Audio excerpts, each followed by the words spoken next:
बंधूंनो आणि भगिनींनो, आपल्याला माहिती आहे आज आपण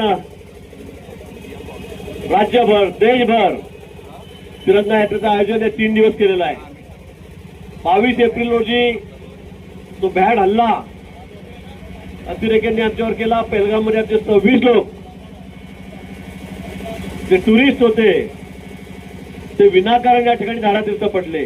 विनाकारण त्यांना त्याचा जीव गमवावा लागला आणि मुद्दामून कोरगोडी करण्यासाठी पाकिस्तानने त्या ठिकाणी आपल्या 27 लोकांच्या प्राणांचा बळी घेतलेला आहे. आणि म्हणून त्याचं उत्तर आपल्या देशाचे पंतप्रधान, आपले तिन्ही सेना यांनी अतिशय कणखरपणे त्या ठिकाणी दिलेला आहे. मला वाटतं 3च दिवसामध्ये पाकिस्तानला सोळकुई पळव आपल्या सर्व जवानांनी, तिन्ही सर्व सेनांनी या ठिकाणी केलेला आहे. आणि म्हणून माननीय मोदीजींच्या मागे, आपल्या सर्व सैन्यांच्या मागे हा देश एकसंघपणे उभा राहिला. देशामध्ये एक टीमवर्क उभं राहिलं आणि संपूर्ण देशाने जवानांना सांगितलं की तुम लढो, आम्ही सगळे तुमच्या सोबत आहोत. पंतप्रधानांना सांगितलं मोदीजींना की तुम्ही लढा, आम्ही तुमच्या सोबत आहोत. आणि अतिशय शौर्य पराक्रम आपल्या जवानांनी त्या ठिकाणी केला. आणि एक सुद्धा माणूस, एक सुद्धा कॅज्युअलिटी आपली झाली नाही. फक्त बॉर्डरवर काही आपले सिव्हिलियन होते, सुरुवातीला गोळ्या काढण्यात आल्या, त्यावेळेला काही लोकांचे 7-8 लोकांचे प्राण त्या ठिकाणी गेले. परंतु जवळपास 100च्या वर अतिरेक्यांना त्या ठिकाणी आपण ठार मारलं.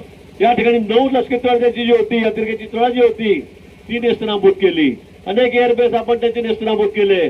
आणि पाकिस्तानला 3 दिवसामध्ये सर्व जगभर आम्हाला माफ करा, आमचं युद्ध बंद करा, आम्हाला माफ करा, भारताला समजा, अशा विनवण्या कराव्या लागल्या.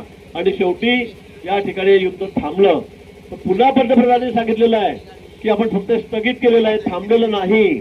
या ठिकाणी पुन्हा जर तुम्ही कुरघोड्या केल्या, आमच्या निरपराध लोकांवर जर हल्ला केला, तर आता आम्ही पुढे पाकिस्तानचं नाव नकाशावरूनच काढून टाकू, असं साफ शब्दामध्ये या ठिकाणी पंतप्रधानांनी सांगितलं.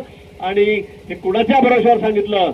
आमच्या जाबाज, आमच्या सेनेच्या भरोशावर, आमच्या सैनिकांच्या भरोशावर त्यांनी त्या ठिकाणी सांगितलं.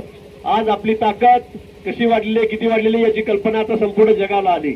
पाकिस्तानलाच नाही तर संपूर्ण जगाने बघितलेलं आहे की आम्ही स्वनिर्मित केलेले शस्त्रास्त्र, मग तोफ असतील, आमचे विमानं असतील, आमचे रडार असतील, सर्वच या ठिकाणी आम्ही स्वतः तयार केलेलं आहे.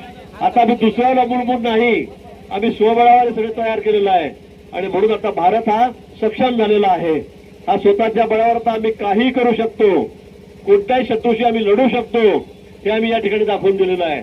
आणि म्हणून आज आपण त्याचंच प्रतीक म्हणून आम्ही सर्व जवानांच्या पाठीशी उभे आहोत, पंतप्रधानांच्या पाठीशी उभे आहोत, हे दाखवण्यासाठी देशभर तिरंगा यात्रेचं आयोजन या ठिकाणी केलेलं आहे. आपण मोठ्या संख्येमध्ये या ठिकाणी उपस्थित झालात, त्याबद्दल आपल्या सर्वांचे मी या ठिकाणी आभार व्यक्त करतो. पुन्हा आमचे जवान ज्यांनी या ठिकाणी देशासाठी काही, आपण गेल्या वर्षभरामध्ये काही धारातीर्थ पडलेत, अतिरेक्यांनी छुपा हल्ला केला, त्यांच्या प्रति आदरांजली व्यक्त करतो. ते 26 यात्रेकरू, आमचे टुरिस्ट हे सुद्धा त्या ठिकाणी मृत्युमुखी पडले, त्यांच्या प्रति सुद्धा संवेदना व्यक्त करतो, त्यांना आदरांजली वाहतो आणि थांबतो. जय हिंद, जय महाराष्ट्र.